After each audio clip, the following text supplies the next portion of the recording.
NCAA banned SMU's men's basketball team from postseason play and suspended Coach Larry Brown for 9 games for failing to have control over his program.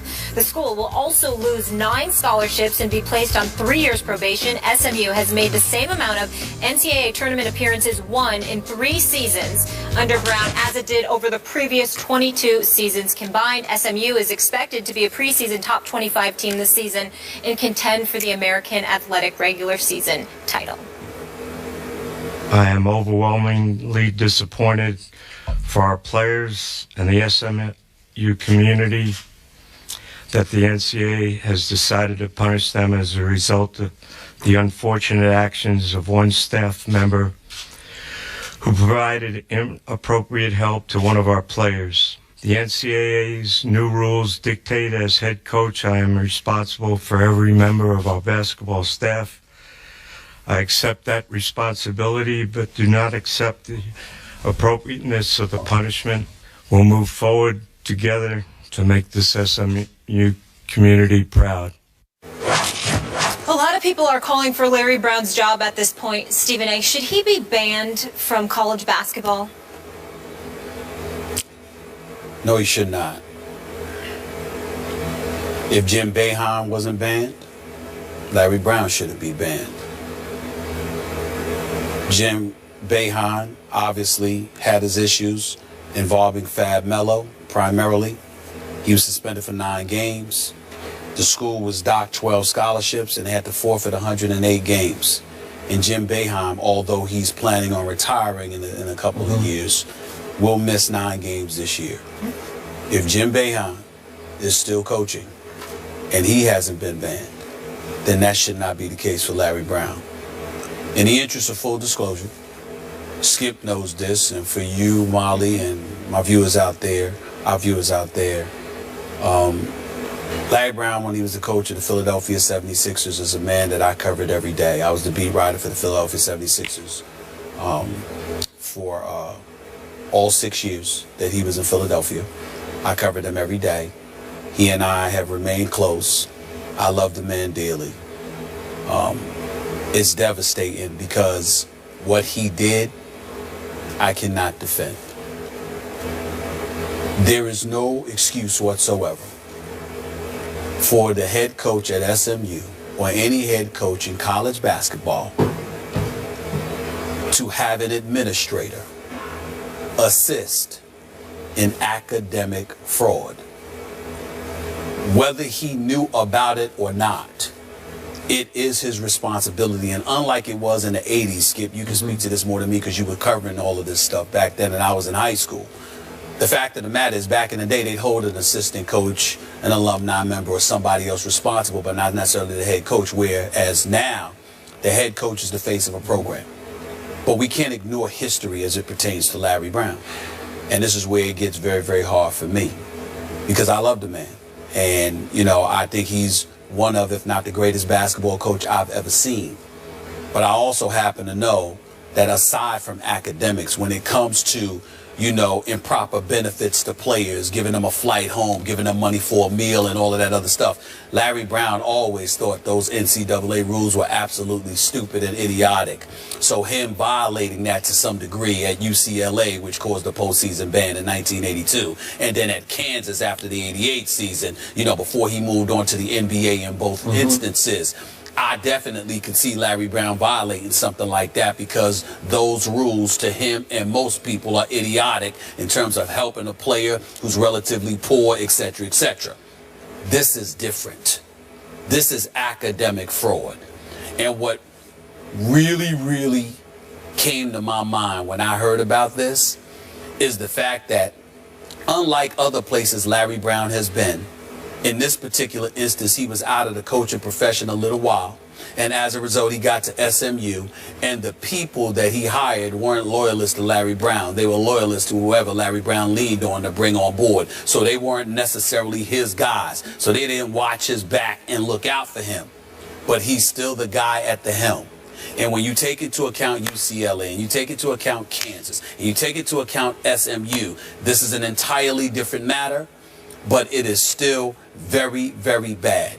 And as much as I love him, I find myself sitting here this morning absolutely disgusted that at 75 years of age, with all that he's been through, that he could find himself in this situation. Remember, he departed from Philly in 2003, you know, and all of a sudden exited Allen Iverson and the crew to go to Detroit and coach, and immediately took them to the championship and then to a second consecutive visit to the NBA Finals. And some believed that Rick Carlisle was backdoored because Rick Carlisle was coaching the team at the time. Then when he was coaching in Detroit, although he has vehemently and categorically denied it, the Joe Dumars and others of the world in Detroit at the time obviously positively believed that he was politicking with Dan Gilbert in order to get the job in Cleveland while he was coaching the Pistons in the finals. Okay, then ultimately we know the disaster that was the Knicks and Isaiah Thomas, because Isaiah Thomas and James Dolan swore up and down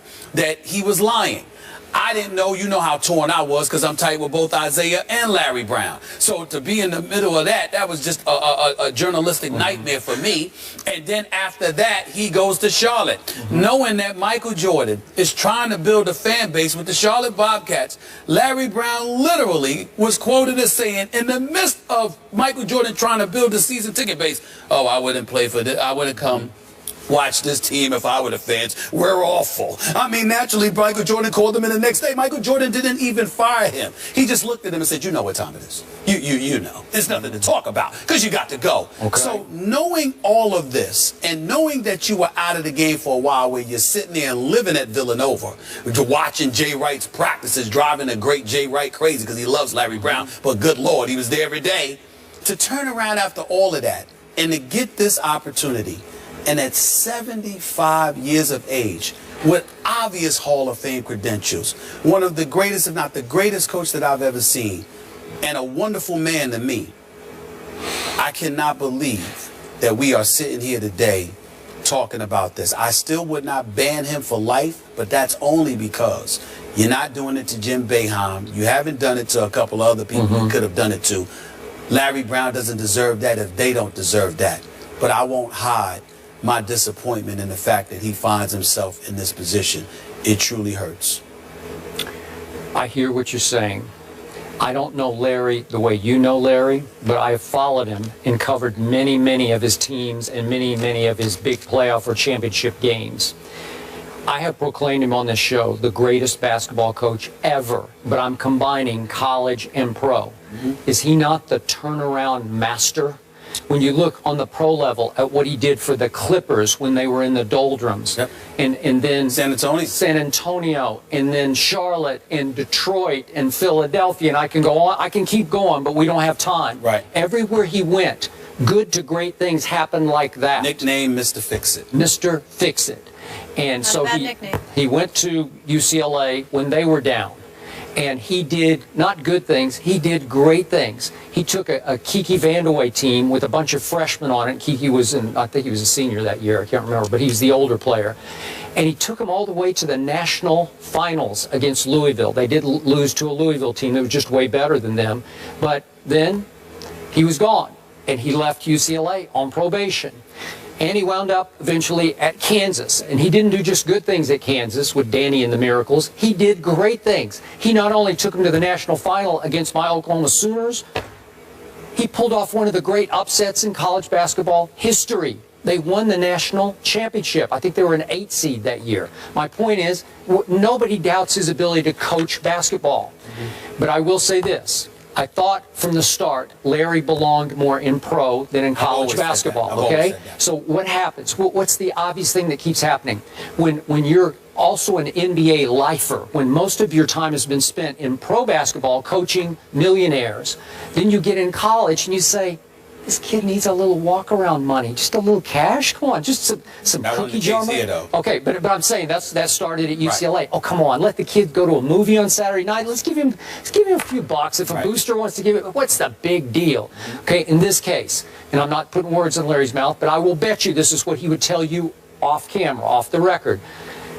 a kid, he's academically challenged. We're just trying to keep him in school for his own good, and obviously for the team's good, but for his own good, to try to stay the course to get his education.